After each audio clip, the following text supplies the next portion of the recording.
ఐపీఎల్లో లీగ్లో చివరి మ్యాచ్లు అయినటువంటి ముంబై ఇండియన్స్ అదేవిధంగా పంజాబ్ కింగ్స్ మరి ఎలాగైనా గెలిచి అదేవిధంగా మొట్టమొదటి స్థానంలో ఉండడానికి ఆశలకు ముంబై గండిగొట్టని చెప్పుకోవచ్చు.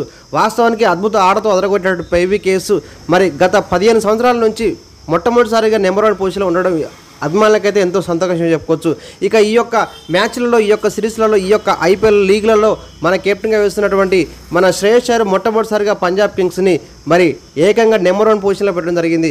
అయితే నెంబర్ 1 పొజిషన్లో ఉంటే తప్పకుండా కప్పు సాధిస్తుందని చెప్పి అభిమానులు ఎదురు చూస్తున్నటువంటి ముంబై ఇండియన్స్ ఫ్యాన్స్ పెద్ద మరి నిరాశని చెప్పుకోవచ్చు. వాస్తవానికి ముందుగా బ్యాటింగ్ చేసినటువంటి ముంబై ఇండియన్స్ కేవలం 180 పైన స్కోర్కే పరిమితం జరిగింది. ఇక తదనంతరం బ్యాటింగ్ ఆరంభించినటువంటి పీబీ కేసు ఎక్కడ కూడా తడబడకుండా 187 రన్స్ కొట్టి ఘన విజయం సాధించింది.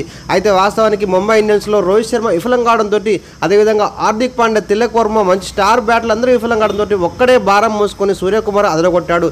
గత మ్యాచ్లో ఏ విధంగా అయితే అదరగొట్టాడు ఈ మ్యాచ్ కూడా అదరగొట్టి ముంబై ఇండియన్స్లో ఒక సీజన్లో అత్యధిక రన్స్ కొట్టినటువంటి సచిన్ టెండూల్కర్ రికార్డును కూడా బదలగొట్టాడు మన సూర్యకుమార్ యాదవ్. తనకే సాధారణ రీతిలో అదరగొట్టిన సూర్యకుమార్ యాదవ్ ఆకాశం ఎద్దుగా చెలరేగి తక్కువ బంతుల్లోనే 50 రన్స్ పైన కొట్టి అద్భుతమైన ఆటతో అదరగొట్టాడు. అయితే కన్సిస్టెంట్గా మొత్తానికైతే ఈ యొక్క ఐపీఎల్లో అద్భుతంగా ఆడుతున్నటువంటి మన సూర్యకుమార్ యాదవ్ నెక్స్ట్ జరిగే మరి సెమీస్లో కూడా తను రాణించాలని చెప్పి ముంబై ఇండియన్స్ గెలని చెప్పి ప్రతి ఒక్క క్రికెట్ అభిమానులు కోరుకుంటున్నారు ఫ్రెండ్స్.